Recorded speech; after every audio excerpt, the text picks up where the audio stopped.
po na hindi lang po siya na-impart po sa ating mga kaisipan. Okay? Napakahalaga po na hindi lang po siya na-impart sa ating mga puso, kundi ito po ay nagkakaroon po ng aksyon. Amen po ba tayo doon? Diba? Sabi nga po, ang pananampalataya po natin ay walang kasamang gawa, ito po ay patay. So sa mga salita po na ating napapakinggan, na which is nabe-bless po tayo, amen po ba? Eh nakikita po natin dito na ang Panginoon po natin ay napakabuti. Ang Panginoon po natin ay napakaganda ng plano niya sa atin eh. Di ba? So tayo naman bilang response sa kabutihan ng ating Panginoon, tayo po ay maglilingkod sa ating Diyos. Amen po ba tayo doon? So ngayon mga kapatid, ang pag-uusapan po natin ay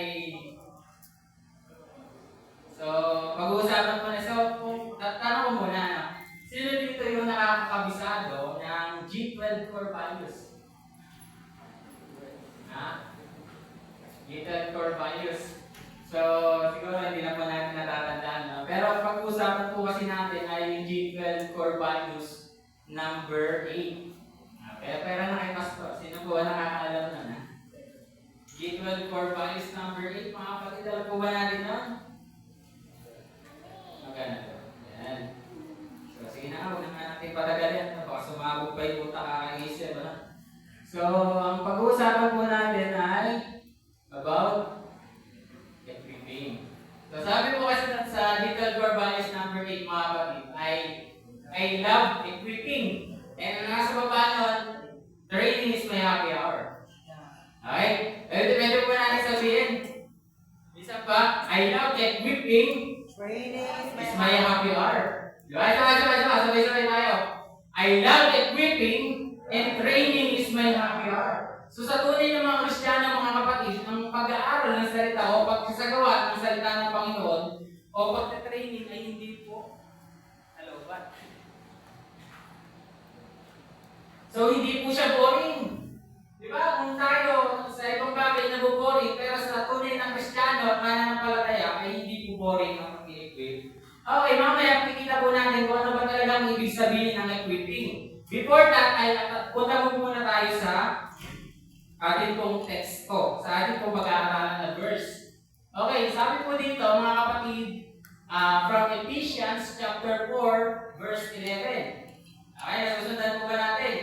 Na pag-usapan po natin ngayon ay about equipping. Okay. So sabi dito sa verse 11, mga kapatid, and He Himself gave some to be apostles, some prophets, some evangelists, and some pastors and teachers. So ano daw binigay? Sino nagbigay? Si Lord. Sabi niya, pagkapuas nakakakita tayo mga kapatid, bigyan ko lang kayo ng konting alam, no? Nakakita po tayo ng big letter. Like for example, He. It is referring to God. Kaya kung magpo-post tayo mga kapatid, especially pag God, big letter po. Kung gusto nyo big letter lahat. Kasi pag nilagay niyo po ay God na maliit lang, Diyos lang po. Amen? Ang Diyos po natin ay tunay po ay at makapangyarihan ng Diyos. Kaya dapat. Minsan mga kapatid, may times po na napabasa po sa Bible na pagka nire-refer kasi na parang hymn, pagka ganun yung mga gamit, so sa mga nag-aaral po dyan, parang ano lang siya eh. Ako kahit gano'n, ang ginagawa ko malaki pa rin basta nire-refer sa Panginoon. Di ba mali ako sa mundo, pero yun yung pag-honor ko sa Panginoon eh. Ewan po tayo doon. So sabi nila, tayo daw po ay binigyan ng some pastors only. So, ibig sabihin, hindi pa lang lahat ng tumatayo dito sa harapan ng pastor. Kami po, mga impostor pa lang. Diba? Hindi po mga pastor, mga kapatid, hindi lahat na nag-preach ay pastor. Okay, ang pastor po is the highest calling of God. Diba? Ito ay anointed ng Panginoon. So, hindi lang po ikaw basta nila, ikaw, parang magaling ka mag-preach, pastor ka na. Hindi ganon, mga kapatid, Ikaw, hindi po ganon. So, ang pastors po ay regalo po sa atin ng Diyos. So, some lang, ilan lang. Diba sa isang church, hindi po pwedeng tatlo pastor. Magkakagulo tayo mga kapatid, diba? Kasi they are the head of, syempre ang Panginoong Isus, sunod sa Panginoong Isus ay aking pastor. So kung maraming leader mga kapatid, syempre hindi magkakasunod. So binigyan po tayo ng pastor, and dito po natin makikita mga kapatid na yung pastor po natin ay ito po ang kanyang gagawin na talaga. Okay? Isa kasi nangyayari ganito.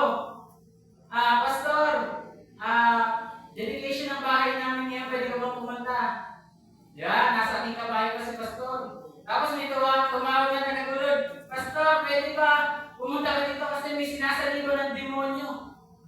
Diba? Tapos sa kabila naman doon, pastor. Okay, sabi niya si Jem, pastor, nabasted ako, kailangan mo ng kausap. Yeah.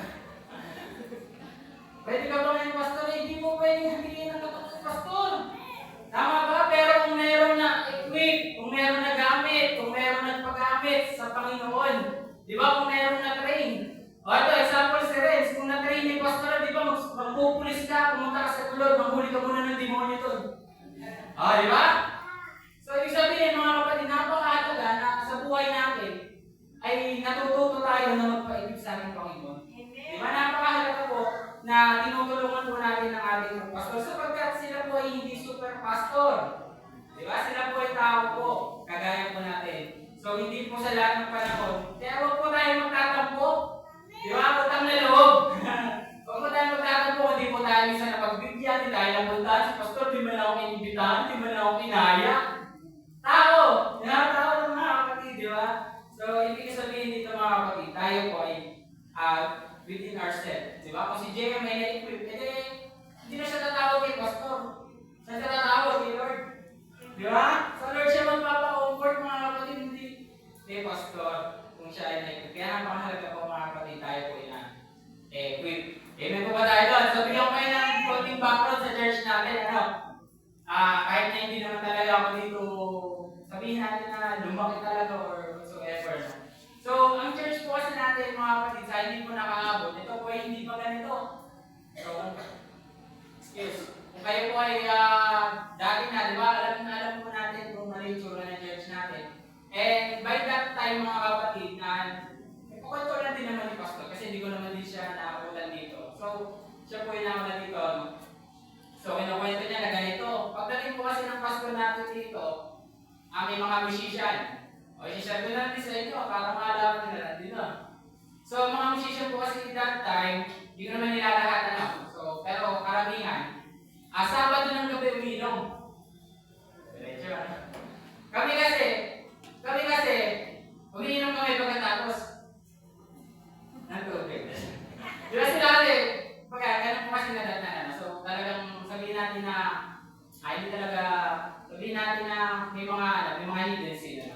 So, si pastor po at baba lahat, siya po nag-gitara, tumutugtog, kumakanta, nag-preach. Imagine that. Di ba? Pastor, ikaw pa mag-preach, malaki ka na lahat. Napakahirap po dun ha. Kakanta ka, tapos magigitara, tapos nagigitakta ka. Sobrang init doon. Di ba? Parang bumangan yung perna, no? Naranasan, no? So, ganun po. Baga, ko lang naman yun. Pero kung may na-equip mga kapatid, ako pinaka-pangantay ko sa buhay hindi ako matatawag na success hanggat wala akong successor. Hindi ka matatawag na success kung ikaw sa sarili mo, kung ikaw ay may ginagawa sa buhay mo Kung yung sabihin natin ikaw ay magulang, pero hindi mo naturuan yung anak mo kung paano tumayo sa sarili mo hindi success yun. Di ba? Kung ikaw ay nagtumutugtog, mga musician, mga dancer, o sa media, hindi success pagka ikaw ay nawala. Di ba? Tapos walang pumalit sa'yo. Kaya mga kapatid, napakahalaga po na tayo ay magkaka-equip. Amen po ba tayo doon mga kapatid? So, sabi pa dito, ang pastor po natin, ito yung kanyang talagang dapat gawin. Hindi ko naman dinilit namin. Ginagawa po ito ng ating pastor. So, ito po. So, sabi sa Ephesians chapter 4, verse 12, for the equipping of the saints for the work of ministry, for the edifying of the body of Christ. So, ang pastor, binigay ng Diyos para tayo daw po i-equip tayo ng mga saints for the work of ministry. Now, dito po mga kapatid ay papaliwanag po natin kung ano ba talaga yung ibig sabihin ng salitang equipping. Ready? Ready na po ba? Ready. Yeah, so equipping, ang ibig sabihin po, what is equipping? So sabi po dito, in the original Greek, the word is katartismos, from which we get our word, an English word, artisan, or an artist, or craftsman, someone who works with hands to make or build things. Okay? So, unang definition daw po ng equipping ay, ito siya po ay sa Greek ay katartismos. Okay, ano ba ito katartismo? Sabi po dito, at siya po ay artisan or an artist. Okay, mamaya makikita po natin. So, nakakita na po tayo ng artist. Okay, nag-drawing, mga kapatid, nag-sculpture, sabihin natin nagkuhulma. So, yun po yung mga artist. Ano? So, kilala na po siguro natin mga artist ay yung mga nagpaplano, ano? Tapos di natuloy, mahilig mag-drawing. So, sabi dito mga kapatid ay yung mga tao daw po na ginagamit ng kamay. So, ang ibig sabihin pala ng Diyos na tayo mag-equip ay gumagawa. Okay? Gumagawa. And pangalawa na meaning na equipping mga kapatid, it is similar with, ano daw? Ano ulit yung word? Similar with mending. Okay? Ano ba ang ibig sabihin ng mending? So, mending, mga kapatid, makikita po natin ito sa Bible. So, the word mending is the note actually the related verb of katartizo. Yung kanila, katartismos, ito po ay katartizo. Word translated in Ephesians chapter 4 as equipping. So, yun po pala yung pinaka-root word niya. So, ano ba ang ibig sabihin ng mending? Mending means fixing, inaayos. Mending means making strong, pinapalakas. And mending means preparing for service. Getting them ready for action. So nakukuha po ba natin mga kapatid? Ang equipping ay word ng artist. Ang equipping po ay word na mending. So magugulat po kayo kasi ang mending mga kapatid ay nasa Bible. Kung hindi po kayo masyado, kasi siguro once lang natin siya nakita, pero ito makikita natin mga kapatid. It is biblical na ang Panginoon po talaga ay merong sinasabing equipping and mending. Okay, sa Matthew chapter 4, verse 21. So sabi dito mga kapatid, going on from there, he saw two other brothers, James the son of Zebedee, and John his brother in the boat. Zebedee their father, mending their nets. He called them. So, di ba nakakita na kayo ng tawag dito? Fishermen. Okay, nakakita na kayo ng nangingisda. So, pagka po kasi ang mangingisda mga kapatid ay hinagis ng lambat, at ito po ay mayroong mga nakuwang isda. Pag po kasi tinaas nila yan, especially pagka marami po silang nahuli, ito po ay may tendency na nakukunit. Tama po ba? Okay? Ito ay nakukunit na.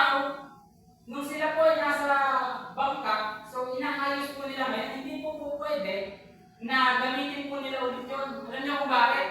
Kasi maraming mawawala. Di ba baka masasayang ang kanilang effort. Parang ganito siya mga kapatid. Tayo bilang mga Kristiyano na tinitrain ng ating pastor, hindi po tayo po pwedeng ibato agad ng pastor natin nang hindi po tayo handa. Di ba? Hindi po pwedeng padala si Ren sa Marawi. Di ba? Habang nagigera, nagsishare siya sa mga kasama niya. Di ba? So, hindi po pwede mga kapatid. So, kaya nandiyan po ang ating mga leader, yung ating mga pastor, para po ayusin. Di ba? Mending means fixing. Mending means making strong. Getting ready for the service. So, ganun yung ginagawa sa ating mga pastor. Kaya mga kapatid, ito magalak ka kung ikaw ay ina-assign ng pastor mo. Magalak po tayo pag ina-assign po tayo ng pastor natin. Di ba huwag po tayo iling ng iling? Di ba kasi nakikita po kasi ng ating leader, ng ating pastor, na kaya mo Di ba? May potential ka sa bagay na yan. So that is the way of equipping ng ating pastor. Amen po ba tayo dyan? Di ba? So pagka ganun mga kapatid, di ba para example ko lang sa inyo, si Timothy, Paul. Di ba nung time na si Paul ay hindi makapunta sa isang lugar, sabi niya sa mga taga-lugar na yun, papadala ko na lang si Timothy. Bakit? Kasi pag nakita niyo siya, nakita niyo na rin ako. Ganun sana. Di ba? Yung ating pastor, di ba? So ating mga leader, so kampante kasi na-train tayo. So yung training mga kapatid, hindi po siya nangyayari ng overnight. So ito po ay process po talaga. Amen po ba tayo doon mga kapatid? So ano ba? Sabi pa dito, sino ba ang i-equip? So sabi dito, equipping of the saints. So sino ba ang saints, mga kapatid? Ha? Sigurado ba kayo? Mga kapatid, yung katabi mo, saints yan. Ayaw maniwala? Parang saint na nasdad. Saint! Mga kapatid, alam niyo, kasi ganito siya. Ito aminin ko sa inyo mga kapatid, masyado po kasi tayong binulag ng mga religion. Masyado po tayong pinokus sa sarili mo, humingi ka ng kapatawaran mo, masyado tayong pinokus sa mag-pray ka sa Panginoon at pagpalangin ka mga kapatid. Very wrong. Diba? Kasi, all throughout the scripture mga kapatid, ang Diyos po natin ay ginawa na lahat ng mga bagay na yan eh. Diba? Ang Diyos po natin, pinabanal na po tayo. So, ang saints, ano ba pinagkaiba ng saints at ang pare? Okay? Ang saints po mga kapatid ay walang ginawa. Pero ikaw ay naging banal. Okay? Huwag mong kasi natapos na gawa ng Panginoong Yesus yun eh. Now, yung mga priests naman mga kapatid ay sila po ay naghahandog para sa kapatawaran ng kanilang mga kasalanan. Amen po ba? So, ito, bigyan ko kayo ng isang verse sa Bible, Old Testament ito mga kapatid. So, sabi dito, Numbers chapter 18 verse 7.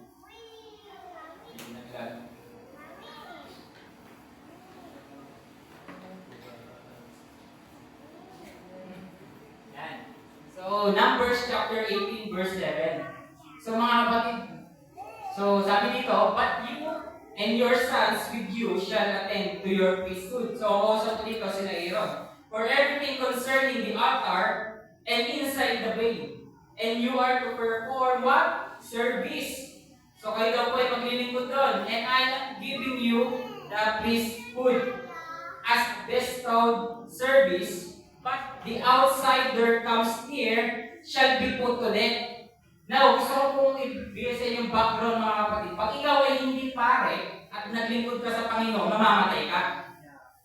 Di ba? Pag ikaw ay hindi naman inanod o inilagay doon ng Panginoon at ikaw ay gumawa ng mga bagay, imagine niyo yung Ark of the Covenant mga kapatid. May tao umawang na namatay. Imagine niyo yun mga kapatid, gaano katindi yun. But right now mga kapatid, imagine niyo yung ginawa ng Panginoong Yesus sa atin. Dahil tayo ay pinabanal, dahil ginawa tayong saints ng ating Panginoon, tayo po ay makakapaglingkod ng malaya sa Panginoon. Kaya po pwede ba, di ba? Kung pwede pong natin natawag dito, i-take natin yung opportunity. Huwag natin sayangin.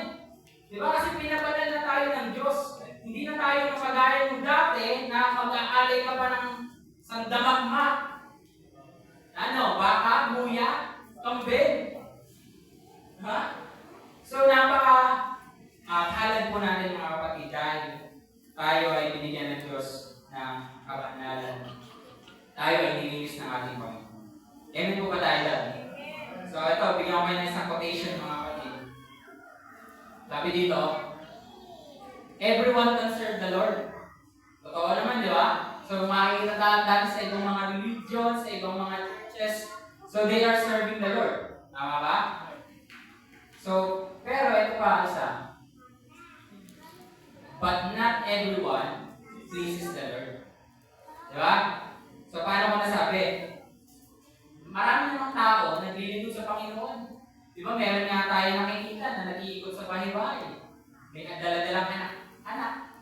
Di ba, matanda na. Di ba, nakabike. Imagine niyo yun, more than us. Okay? Higit pa sa ginagawa ng bawat isa sa atin. Pero ito ang problema. Di ba? But not everyone pleases the Lord. Gaya ng binasa natin kanina mga kapatid. Pari lang yung kinalugdan ng Panginoon eh. So sabi dito, ito po yung verse na kung saan ay makikita natin na napakadaming tao naman na gumawa ng mga bagay para sa Panginoon. Naglingkod sa Panginoon, pero bakit hindi sila kilala ng ating Diyos? So, ayaw mag-next. So yan, sabi diyan, Matthew chapter 7, verse 22. So sabi diyan, many will say to me in that day, Lord, Lord, have we not prophesied? So hindi ba kami nangaral ng salita ng Panginoon? Sabi pa doon, in your name. Cast out demons in your name. So nagpapalayas ng mga demonyo and done many wonders in your name. Madaming himalang ginawa. Tanong ko sa inyo, naglingkod sa Diyos? Hindi. Naglingkod.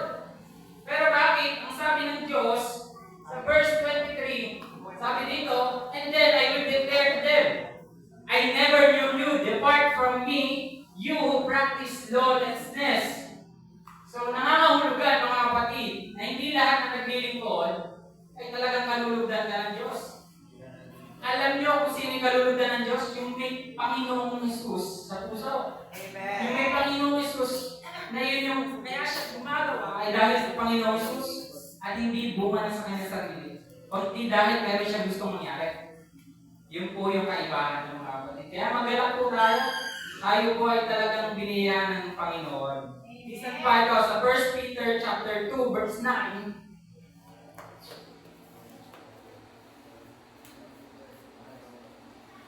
So, basahin ko na.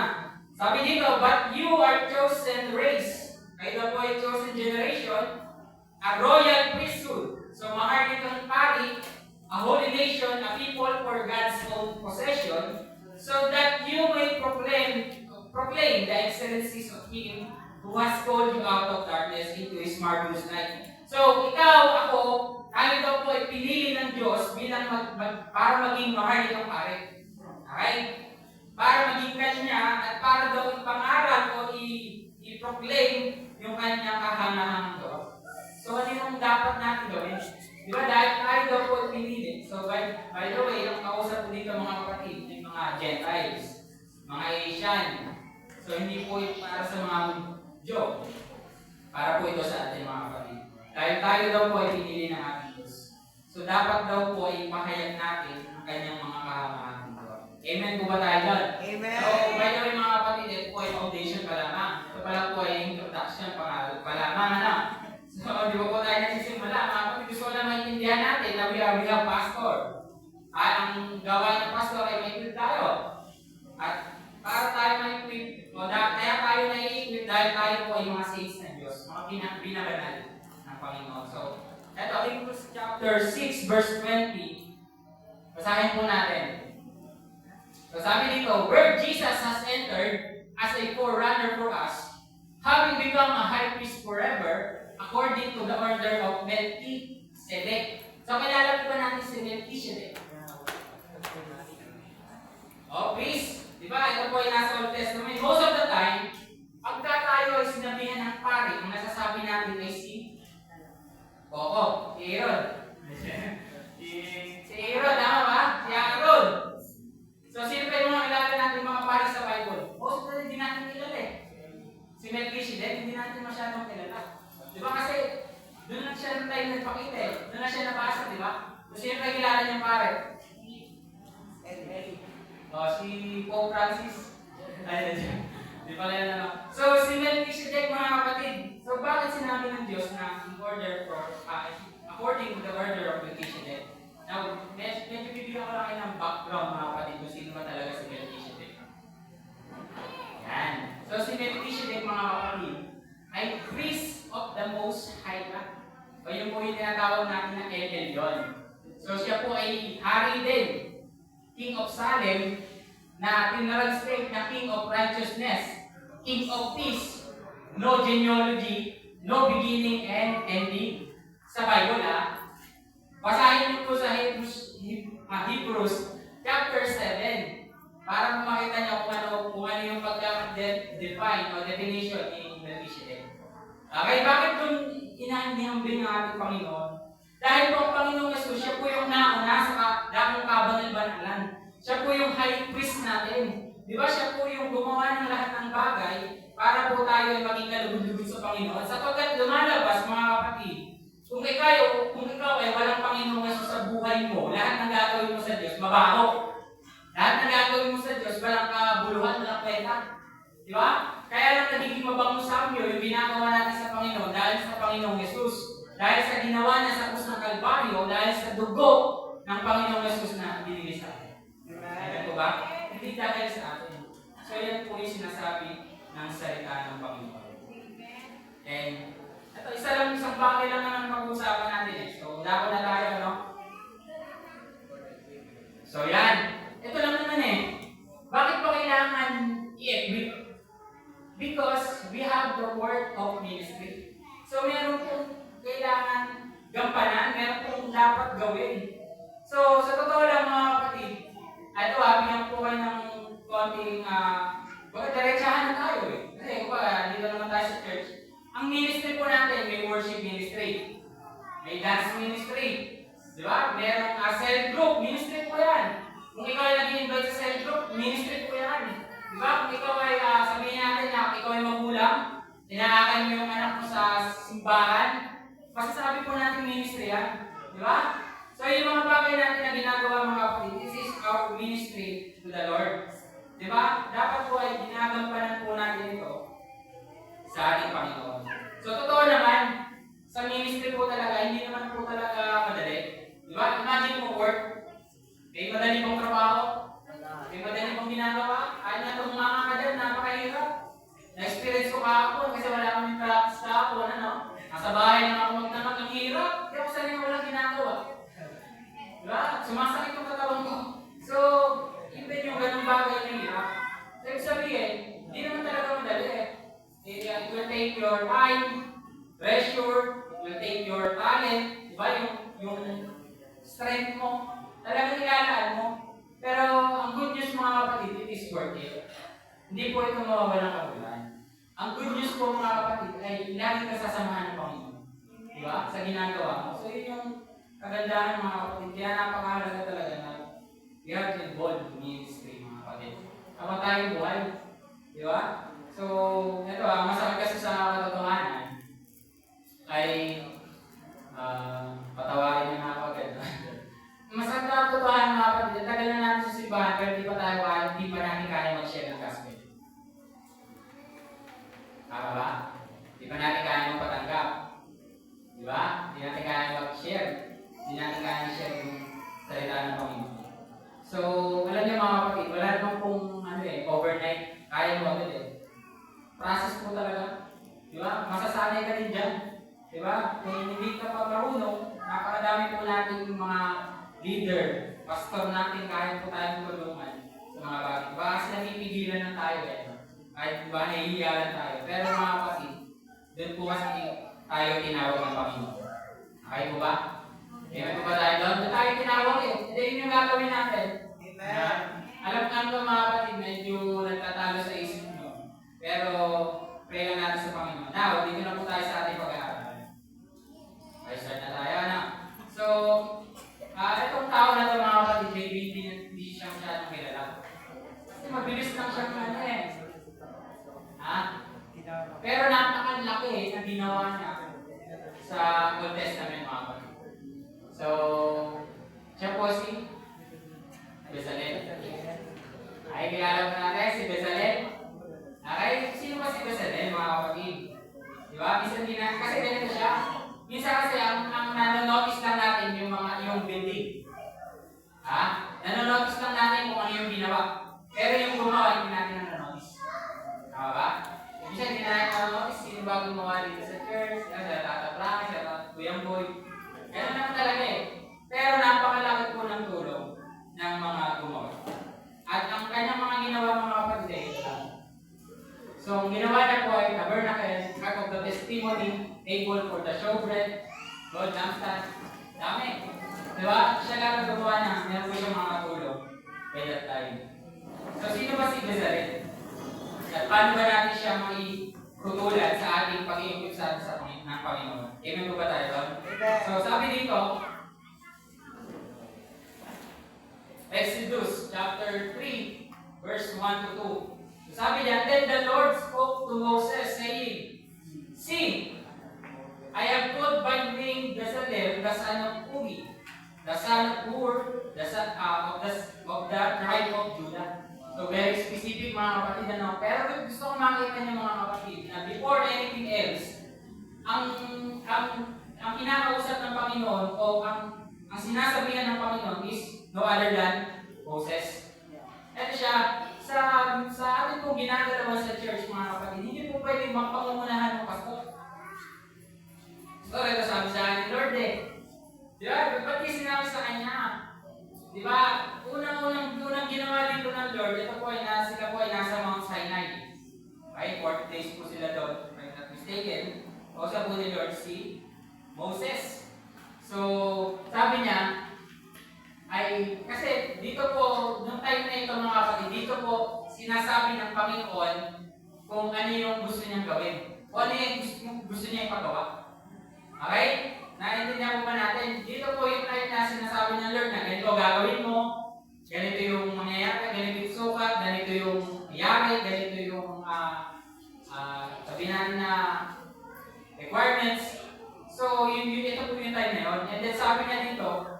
See, I have called by name Bezalel, the son of Uri, the son of Uri. Kaya nga mga kapatid, kung tayo man ay binigyan ng ating pastor na sabihin natin na inassign tayo sa isang bagay, take mo mga kapatid. Di ba? Huwag mong sayangin. Di ba? Huwag mong hayaan na palampasin lang yan. Ito minsan kasi ganito. Every time na share ko lang sa inyo. Every time po may magtatanong sa akin, gusto ko daw ba magpastor. Ako hindi ako sumasagot. Nakangiti lang ako, alam niyo kung bakit. Saan bakit? Kasi pagka dininay ko, alam naman natin si Lord. The moment na dininay mo, mas lalong ginagawa sa'yo. Tama? Ayoko din naman sabihin na oo. Di ba? Di ba? So yun yung mga bagay nyo, kasi masyadong parang ang taas ng di ba? So kaya namin, especially si Pastor, tanong na, Lord, so mga Pastor, hindi ako sumasagot ni Pastor, humingi lang ako. Kaya yung tanggi ng tanggi, sabihin mo, malapit ka na. Diba? Kaya kung kinasita mga kapatid ng ating pastor, take nyo po, diba? Sa mga mga kapatid, nakikita tayo ng potensya ng ating pastor. And gagawin mo na tayo ng Panginoon sa ministeryo ko. So tatlong bagay lang naman, ang makikita po natin dito ay Bezalel, kung bakit at kung paano siya ginamit ng Panginoon. Okay, tatlong bagay lang, mabilis lang. Exodus chapter 31 verse 3. So sabi dito, unang-una mga kapatid, and I have filled him with the Spirit of God. So napakahalaga mga kapatid, sa pagministeryo natin, sa ginagawa natin sa Panginoon, unang-una, filled ka ng Holy Spirit. Okay, sapagkat lahat ng gagawin mo mga kapatid, kung wala ang pagsama ng Panginoon, parang ingay lang. Walang dating. Diba yung gagawin mo ay para sa iyo lang. Ha? Kaya napakahalaga mga kapatid, kung gusto natin na maging effective sa ministry na ating ginagawa, sa ating ginagawa, ay tayo daw po ay fill him with the Spirit of God. So tayo daw po muna ay magpapuno sa Panginoon. So number 1, ay minister with God. So ano ba itong minister with God? Sapagkat maraming mga tao, mga kapatid, na nagbi-ministry. Kaya lang, parang kabuti. Magbi-ministry ngayon, maya-maya wala na. Kabuti. Diba? Magbi-ministry ngayon, hindi nagtatagal, kabuti. Diba? So pagka walang pagsama ng Panginoon, yung ginagawa mo mga kapatid, totoo naman mapapagod ka talaga Kaya lang kasi, ang sinasabi kasi sa salita ng Panginoon, ay siya ay nagbibigay ng kalakasan. Siya ay nagbibigay ng kapahingahan. Kaya napakahalaga, di ba, tanda natin yung si Moses ay itinlaga ng Panginoon. So, nung time na ang mga Israelita ay gumawa ng golden na baka. So, nung time na yan, sabi niya sa Lord, Lord, kung hindi mo kami sasamahan, huwag na kami tumuloy. Ganun sana. Diba, Lord, kung hindi mo naman kami sasamahan, huwag na lang po namin gawin to. Diba, huwag na lang namin ituloy, sapagkat mapapagod lang kami. Napakahalaga mga kapatid na talaga sa ginagawa natin, talagang may pagsama ng Panginoon.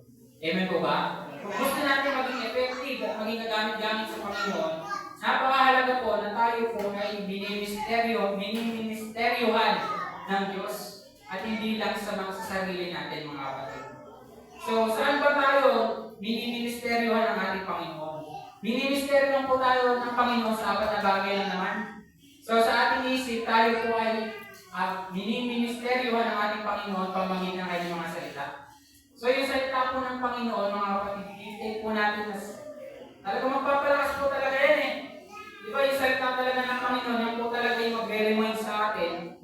In times po, na tayo po ay sinusubok. Times po tayo po yung hihina ng lalata. Di ba, meron ba kayong na-experience na scenario na gano'n? Yung latang-latang sa buhay mo, pero God remind you of His Word. Di ba? And then suddenly, lumalakas ang problema kasi, malamig ka na, lumalayo ka pa. Tama ba? Malamig na, nagpakamundo pa. Ayun, backslide. Di ba? Alam natin, bilang mga Kristiyano, mga kapatid, bilang mananampalataya sa Panginoon, alam natin kung saan tayo kukuha ng apoy. So, bakit tayo lumalayo? Di ba? Bakit tayo lumalayo sa source ng apoy natin? So, yun yung bagay na miniministeryo sa ating ating Panginoon. Yung salita.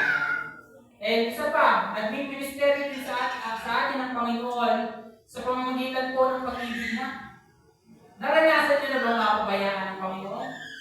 O all throughout your life ay ma-amaze ka, ma-realize ko na napakabuti ng Panginoon. Diba? Makakalatin mo kung gaano ka kamahal ng Panginoon.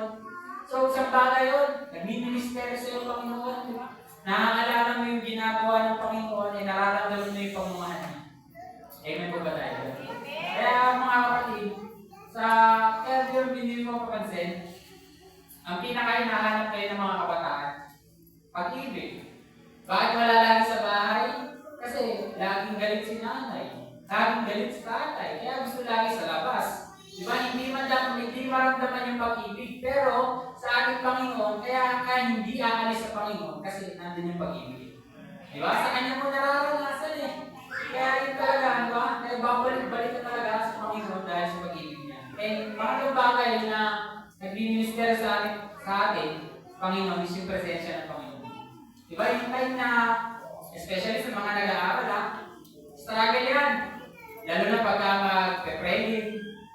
Buti nga nilagdaanan ni Bongbong Marcos yung kahit wala nang, ba? Pwede na makakuha ng exam. Ayun. Ako kasi nung time na yun, ako po kasi, share ko lang. Ako kasi, nung nag-aaral ako ng college, sobrang mahiyaan ko kasi. Ito pa yun ayoko na gumagawa ako ng promissory note. Nangyari pala yung tatay ko. By that time mga kapatid, hindi naman kasi may bibigay agad yung Kaya ang nangyari sa akin, nakatambay ako sa computer shop. Kasi nahihiya ako promissory note talaga mga kapatid. So sabi ko, ang laki talaga ako impact ng ginawa din ng president natin. Na-remind ako dun na may mga estudyante talaga, may mga kabataan talaga na sabihin natin na dahil ganun yung personality nila, nagdadak na lang, yan, tinatanggap na lang na ganun yung buhay nila. Pero, pray pa rin ang Panginoon kasi napagtapos pa rin. So, number 4 mga kapatid, nag-minister sa atin, minister ng Panginoon is yung provision. Dati nang nakatabi mo, diba? Bunga na. Eto sino dito yung nakakalata ka ng picture mo, throwback? Natatawa kayo. Diba dati parang di mo maisip, ganyan pala yung tsura ko. Ang payat-payat ko pala, yung time na yun, parang sexy na sa sarili ko. Tama ba? Meron bang ganon? Ako lang. Diba? Nauso kasi yung Adlin. So, imagine mo mga kapatid, kung gaano nakalayo yung ginawa sa atin ng Panginoon. Amen. At talagang yung provision ng Panginoon sa atin ay nare-real palagi. Amen po ba? So, meron naman pala. Ayan pala yan. So, hindi ko na yung next one. So, ayan. Apat na bagay lang naman na nag-ministeryo ang Panginoon sa atin. So, God ministers to your mind with His Word. God ministers to your heart with His love. God ministers to your spirit with His presence, and God ministers to your body with His provision. Amen. So, sabi dito ni Apostol Pablo, mga kapatid, kilala natin si Apostol Pablo, sabi dito, ayan. So, of which I became a minister. So, siya daw po ay nag-ministeryo according to the gift of the grace of God given to me by the effective working of His power. So siya daw po ay naging effective sa pagministeryo, hindi dahil sa kanya, kundi dahil daw po sa regalong biyaya ng Panginoon. Amen po ba? Kaya mga kapatid, sa ginagawa po talaga natin sa Panginoon, kailangan po talaga, hindi po ito pagalingan. Hindi po natin po pwedeng sabihin sa Panginoon, Panginoon, pagalingin mo naman ako para maging effective ako. Hindi po, maraming pagaling pero walang dating.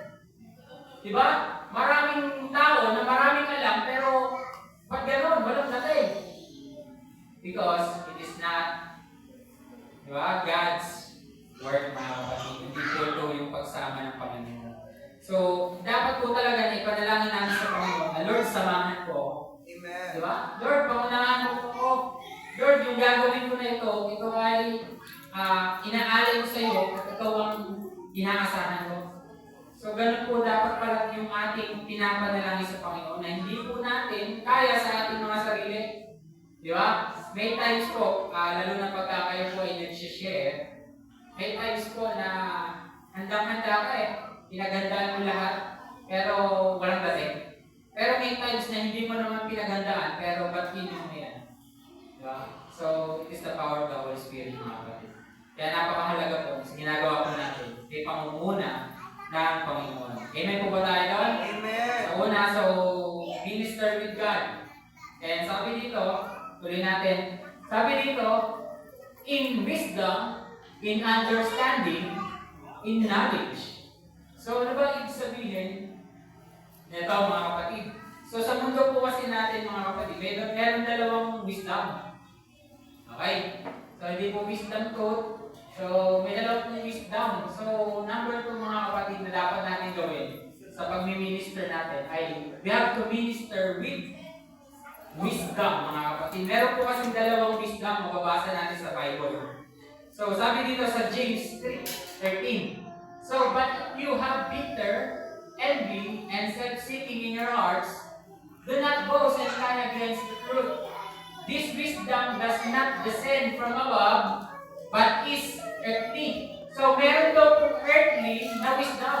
Sensual and demonic wisdom. So, sabi dito, yun po yung mga bitter, yung mga mainggiting, mga makasarili, di ba? Yung mga mayayabang, mga sinungaling.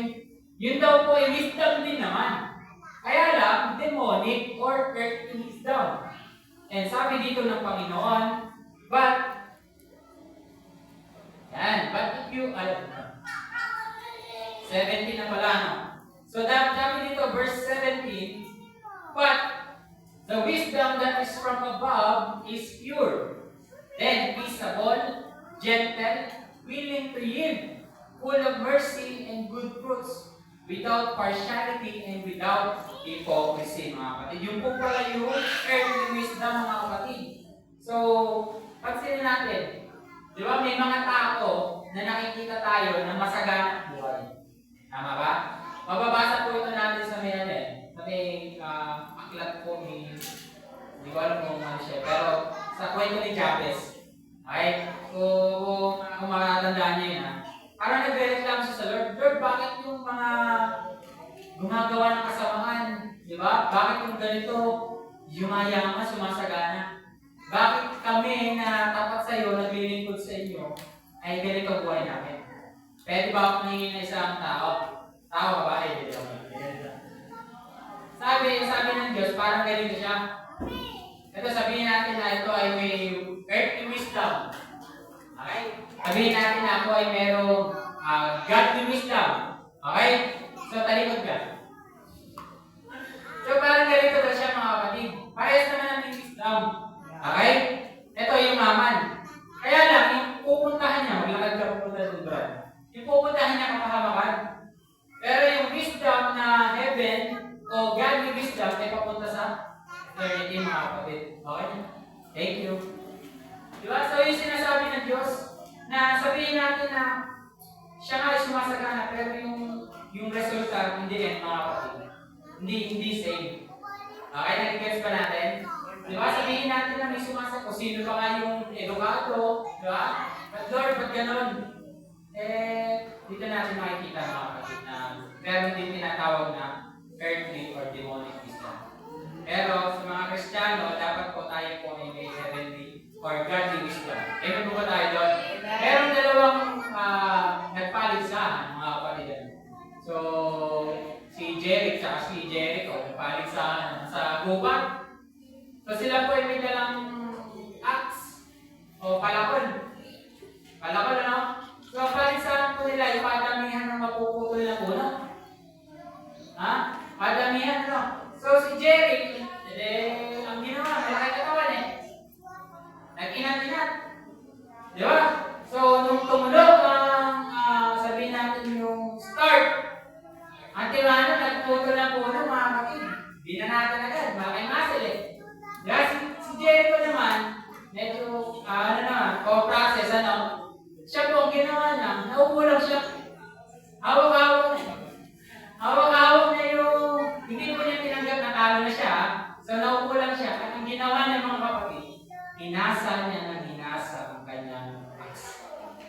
Okay, yung kanyang palakol.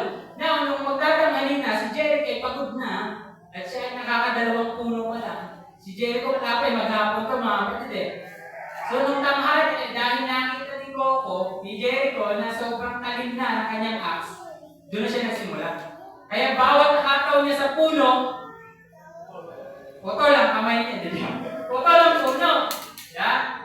So, hanggang sa dumating ang hapon, mga kapatid, si Jericho, ang kanyang axe ay mapurol na, ginagamitan niya na ng sobrang lakas, hanggang sa sobrang pagod niya na talaga, hindi niya na kaya. Pero si Jericho, tuloy-tuloy pa rin. At ang nanalo si Jericho. Okay? Ano ang mapupulot natin, mga kapatid? Iba yung may wisdom. Iba yung gawa ka ng gawa sa bagay na yan, eh hindi mo naman pala. Wala kang wisdom. Para example, ganito. Pilit ka ng pilit sa mga bagay na hindi mo naman forte. Diba? Pinipilit mo na, sabihin natin, example na lang natin ha, pinipilit mo sa music. Eh, kung naniniwala ka na yung Diyos, alam lahat, oo, napag-aaralan lahat ha. Huwag niyo pong mamasamay, balanse lang ha. Napag-aaralan lahat. Pero meron kasi tayong tinatawag na talagang musically, alam niyo yun, yung meron nasa tono. Sabi ko nga, pagkasasali ka sa music yung mga kapatid, make sure nasa tono ka, saka nasa tempo ka. Kasi napakahirap nun. Na-experience ko po yun ha. Meron po ako nakasama na wala sa tempo at wala sa tono, mga kapatid, nagugulo talaga. Yun yung sinasabi mong wisdom. Alamin mo kung saan ka talaga nakakote. Baka magaling ka naman talaga sa pagsayaw eh. E dito ka pumunta, e dito naligayahan yung mga kasama mo. Ba? Pero imagine natin kung ano yung bagay na talagang iminod sa atin ng Panginoon. Huwag na, wisdom po yun. Di ba? Bakit may mga tao na sobrang sipag naman, eh bakit hindi umuulan ang buhay? Masipag ba yung magtataho? Masipag! Eh, buhat-buhat, sumisigaw, taho! Di ba? Masipag ba yung mga sabihin natin na nasa kalsada, mga takata? Masipag naman. Pero bakit hindi umuulan? Wisdom. Lumalabas mga kapatid na hindi lang sipag, hindi lang puro sipag. Kaya kung tayo talaga ito mga kapatid, hindi po tayo puro spiritual, hindi ko naman minamasama. Pero ito kasi ang sinasabi ng mga naglilingkod ay ikaw-quote ko lang sa inyo. Na nung si David ay pinili ng Diyos, sabi, puso tumitingin. Okay, balansin natin. Si Lord sa puso, pero yung tao, ay puso daw. Yung tao, mga kapatid, nakatingin sa panlabas talaga yan. Kaya saan ba tayo nagmi-ministeryo? Sa Diyos at sa tao. Ito gusto kong malinawan yung mga kapatid. Hindi mo po pwedeng sabihin, mahal mo ang Panginoon, at hindi ka nagmi-ministeryo sa tao. Pwede mong sabihin sa tao na mahal kita, pero hindi ka nagmi-ministeryo sa Diyos. Pero balik rin natin, hindi mo po pwedeng sabihin na mahal mo ang Diyos, eh hindi mo mini-ministeryo ang tao. Tama ba? So napakalaga po mga kapatid na may wisdom talaga tayo sa ginagawa natin sa Panginoon. Hindi puro spiritual. Okay, aminin po natin yun na meron talaga, kaya nga tayo nasa mundo kaya nga tayo may katawan Kasi sa spirito ka na lang, kung puro spiritual. Diba? So yung mga bagay, mga kapatid. So tawag doon ay wisdom. May po ba tayo doon? And lastly mga kapatid, ay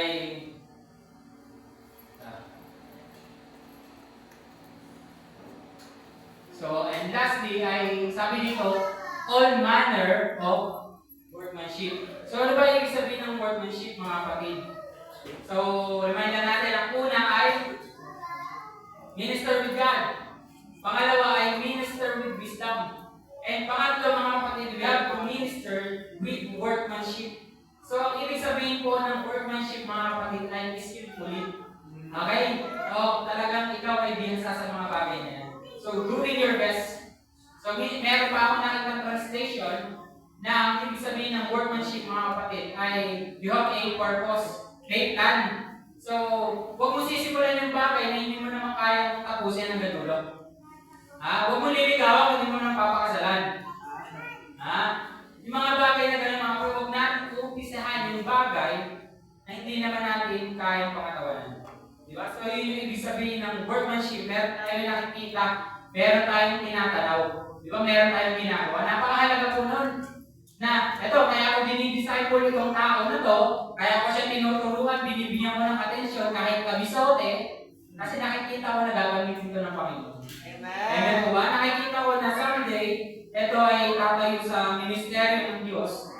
Sapagkat mga kapatid, kung yung ministeryo na hawak mo ay walang pumalit sa'yo, kasalanan mo. Di ba? Walang ibang sisisihin kasi may time at pagkakataon tayo para mag-mold o gawin natin yung best natin. Di ba? Kaya pansin po natin, di ba? May times na sa mga cell group, sa mga cell leader natin, merong ina-assign na mag-share ka, mag-pray ka. Ganun naman talaga sa una eh. Di ba? Baga i-take natin ang opportunity, huwag tayo mahiya. Di ba? Mag-pray ka sa... Di ba? Ang hirap naman kasi mga kapatid na hindi po tayo matatrain. Diba? Ganun lang talaga sa simula mga kapatid. So, ako, may times po kasi na parang ganito siya. Yung ikaw, na bilang Kristiyano ay sabihin natin na hindi mo naman skill o hindi mo naman taglay o hindi ka naman talaga hinubog ng Diyos para dyan, mababali wala mga kapatid. Yan ang napakahalaga. Kung ikaw ay nanay, ito sinasabi ko lagi, kung ikaw ay nanay mga kapatid, hindi ka nilagay ng Diyos dyan para maging ilaw lang ng tahanan. Okay? Hindi ka nilagay dyan ng Diyos dyan para ito, gawin mo, gawa ka ng gawain bahay. Alam niyo po, nilagay po tayo ng Diyos sa kanya-kanya nating ginagalawan para mas maparangalan ng Diyos. Di ba? Para mas makita na, kung ikaw ay nanay makita ng anak mo na totoo ang Diyos. Di ba? Pag nakita sa'yo na yung pagbabago na sa'yo, kung ikaw ay magulang, kagaya ko, tatay, dapat makita po sa atin na talagang pinapamuhay natin yung pagiging Kristiyano. So sa bagay po na yun mga kapatid, it is a way of our ministry. Especially sa mga estudyante. Baka tayo pa inumuna sa pangungopya. Di ba? Paano mapaparangalan ng Diyos? Di ba? Kung tayo mga estudyante, tayo pa inumuna maglaya ng ating classes. Di ba? So yun yung mga bagay kung saan, imagine nyo ikaw na, ito, mga lalaki, babae, yung mga asawa, pinili mo yung asawa mo Di ba? Yung asawa mo, pinili mo. Pero bakit yung anak mo hindi ba naman pinili? Di ba? Bakit yung anak mo, ang Diyos ang pumili? Ang Diyos ang nagbigay niyan. Di ba? Ito, sa mga anak, bakit yung magulang mo hindi mo naman pinili? Bakit din ka nilagay? Kasi alam nga ng Diyos na gagamitin ka niya para dyan. Diba, wag po namin sayang every time mga kapatid, it is an opportunity mga kapatid Every time na tayo po ay magigising sa umaga, it is opportunity mga kapatid na maministeryohan natin ang mga nakapaligid sa atin. Maministeryohan po natin yung ating Panginoon. Sa paano parang makita sa pamumuhay natin na tayo ay namumuhay bilang mga Kristiyano. Diba? Nakikita na ang Diyos po natin ay totoong buhay. Kasi ano ba yung magiging pagkakaiba mo sa ibang tao? Sila nagsisimba din naman. Sila umatindi naman, sila naman may Diyos. Kaya lang, magiging pagkakaiba mo mga kapatid, yung bunga mo. Diba? Sa puno, mga kapatid, pare-parehas na naman, hindi man natin nakikita yung, yung ugat Pero alam niya, nagkakatala dyan yung magiging bunga. Kaya kung ikaw ay Kristiyano, hindi mo mapagkakailan, may bunga ka. Diba? Lalo na kung naka-incline po tayo sa ating Panginoon. So, napakahalaga mga kapatid, yung workmanship natin. Diba? Yung ginagawa natin, yung ginagawa niyo kung saan man tayo nararawan mga kapatid, napakahalaga po na napaparangalan po natin ang ating Panginoon. Amen po ba tayo mga kapatid? Sabi dito mga kapatid, sa salita ng Panginoon, so may dalawang kwento na lang po na i-share po ako din, tapos na po tayo. So, eto, sabi, Matthew chapter 4 verse 18 to 19.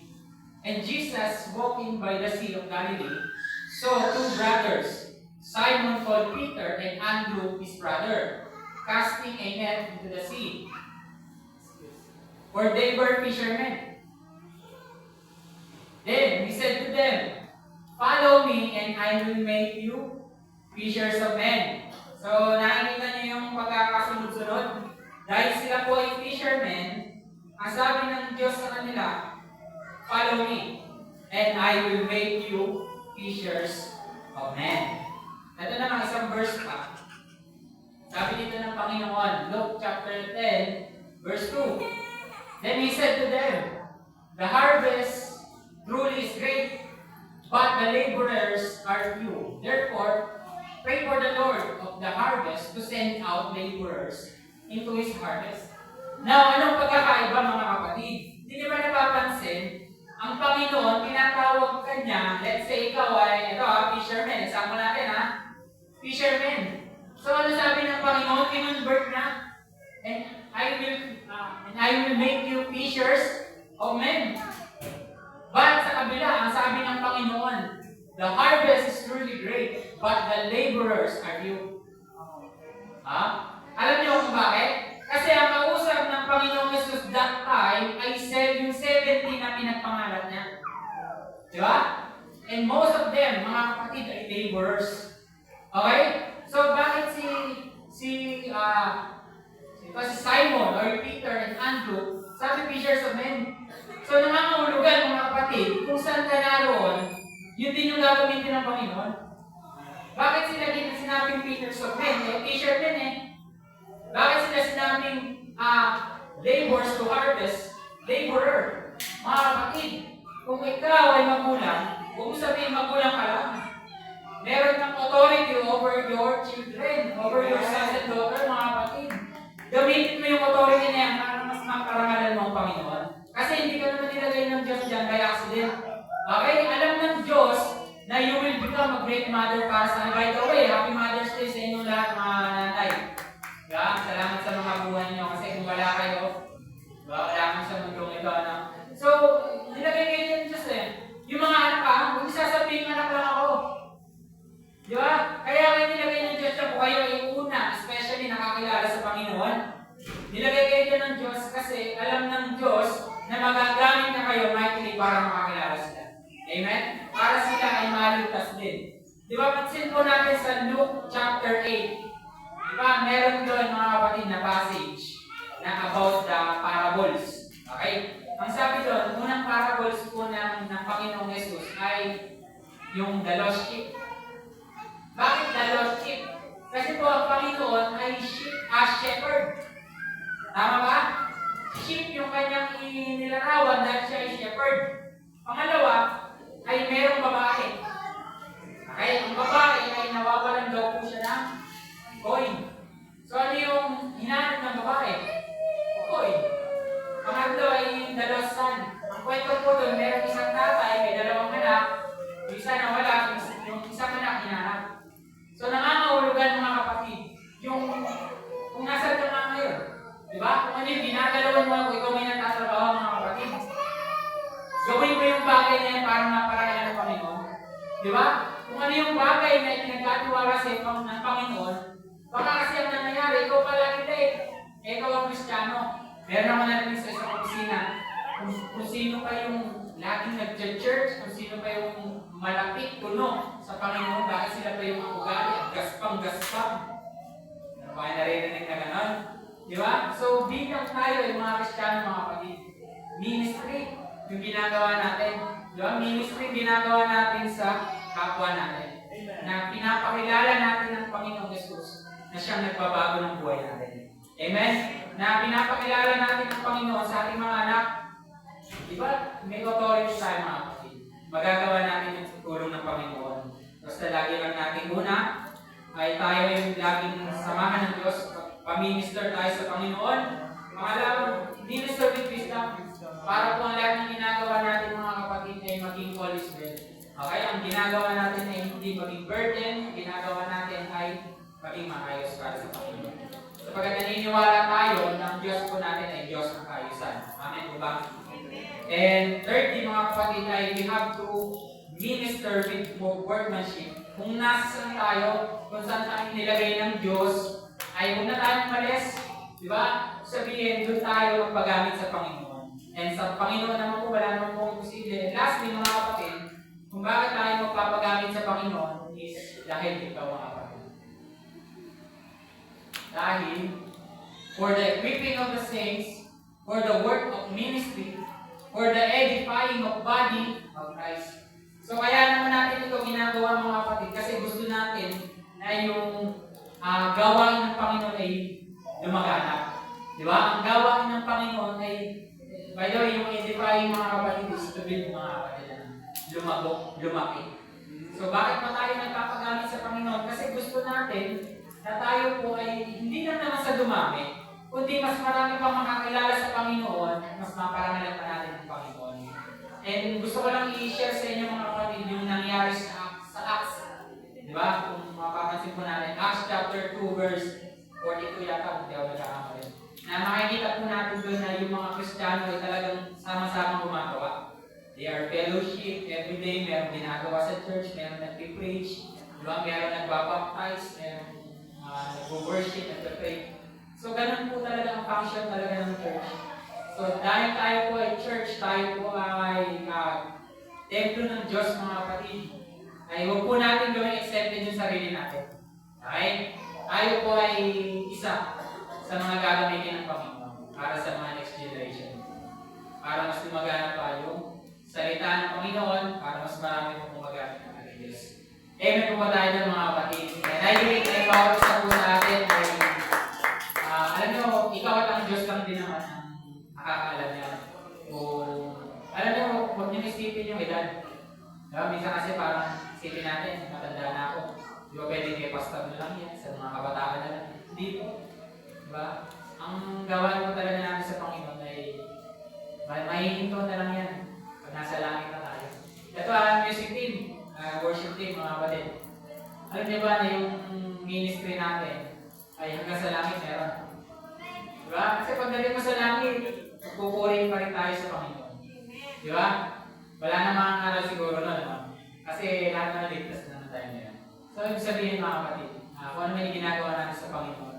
Pag-ministry po tayo, huwag po namin sayangin kung tayo po ay sa sentro. Kaya po, talagang magpagamit tayo sa Panginoon. Diba? Kasi kung hindi tayo magpapagamit sa Panginoon, sino gagamit sa atin? Diba? So, doon na tayo sa ating Panginoon. Amen po ba?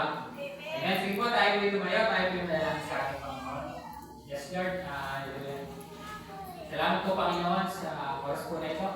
Salamat po sa inyong pong mga salita. Salamat po sa inyong pong mga pagkalakas, sa inyong mga reminders, O God, na paano mo pa kami magagamit, mighty Lord, sa ministry na pinagkatiwala po ninyo sa amin.